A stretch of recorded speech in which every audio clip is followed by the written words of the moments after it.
Hey guys, in this video I will show you how to change font on Roblox mobile Android. Alright, let's begin. First, close your Roblox app completely so the changes can apply properly later. Then open your device settings and use the search bar at the top to look for Font or Display. Depending on your device, the option may appear differently. Tap on it and explore the system fonts available. Many devices allow you to choose from pre-installed fonts directly.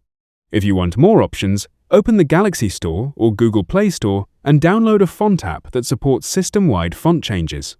After installing a font, return to your font settings and select the new style you downloaded. Apply the changes, then reopen Roblox to see if the font has updated inside the app. Keep in mind that not all fonts may fully apply within Roblox, depending on system compatibility. So that's basically how you can change font on Roblox mobile Android. That's it for this video. Thanks.